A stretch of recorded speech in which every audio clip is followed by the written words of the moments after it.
Product inquiry চ্যানেলে আপনাদের সকলকে স্বাগত জানাই। আজকে আমরা যে ফোনটি সম্পর্কে আলোচনা করব সেই ফোনটি হচ্ছে রেডমি 13C 13C 5G।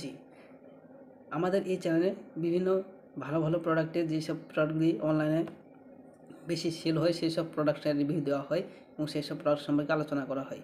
তো আমাদের আজকের আলোচনার বিষয় হলো রেডমি 13C। এটির দাম হচ্ছে 8,999 টাকা এবং এটি আমাদের একটি বেস্ট সেল প্রোডাক্ট। এই প্রোডাক্টটি সম্পর্কে নিচে বিস্তারিতভাবে বাংলাতে দেওয়া আছে, তো আপনারা চাইলে এই পেজে এসে পড়তে পারেন। তো এই পেজটিতে আসার জন্য আপনাকে যেটা করতে হবে, যে কোনো একটা ওয়েব ব্রাউজারে যেতে হবে, গুগলে যাবেন, গুগলে গিয়ে টাইপ করবেন প্রোডাক্ট PRODUCT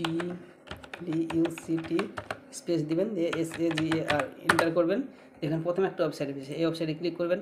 ক্লিক করার পর এই মোবাইল অপশানে ক্লিক করবেন, তাহলে দেখতে পাবেন প্রথমেই চলে আসবে কিংবা নিচে থাকতে পারে। তো এখানে আসার পর আপনারা নিচে এই মোবাইলটা এখানে বাংলাতে দেওয়া আছে, তো এখানে দেখতে পাবেন এটি সম্পর্কে নিচে বিস্তারিত হয়ে যাচ্ছে ব্যাটারি সম্বন্ধে, ক্যামেরা সম্পর্কে এবং এটি নেওয়া ঠিক হবে না ভালো হবে সে বিষয়ে রায় দেওয়া আছে।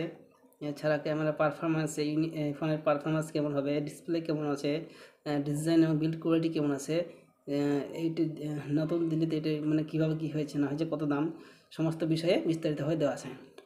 তো আপনারা এখান থেকে পড়ে নেবেন। পড়ার পর এই ফোনটি বাই করার জন্য বাই নাও অপশানে ক্লিক করবেন। তবে একটা কথা বলি, 2024 সালের নিউ মডেলের যে একটা অল্প দামের মধ্যে 8,999 টাকা, এই অল্প দামের মধ্যে একটা খুব ভালো কোয়ালিটির ফোন এটি তাই সেই জন্য প্রচণ্ড পরিমাণে সেল হচ্ছে। তো আপনারা অবশ্যই এই ফোনটি যদি ফোন কিনবো মনে করেন তাহলে এটা কিনতে পারেন। বাই নাও অপশানে ক্লিক করার পর দেখবেন এখানে যে অ্যামাজনের অফিসিয়াল ওয়েবসাইট সেটি খুলে দেবে। তো আপনারা এখান থেকে গিয়ে আপনার ফোনটা 50% অফ আছে। দেখেন 5K plus budget in the post month, অর্থাৎ গত মাসে সেল হয়েছে 5,000-এর বেশি, 5,000 প্লাস সেল হয়েছে। তাহলে আপনারা বুঝতে পারছেন কত ভালো একটা প্রোডাক্ট। তো প্রোডাক্টটি কিনতে চাইলে অবশ্যই বাই নাও ক্লিক করবেন, দিয়ে প্রোডাক্টটি বাই করবেন। ধন্যবাদ। আর মোবাইল নাম্বার রেজিস্টার করা না থাকলে অবশ্যই মোবাইল নাম্বারটা অ্যামাজনে রেজিস্টার করে নেবেন, তারপরে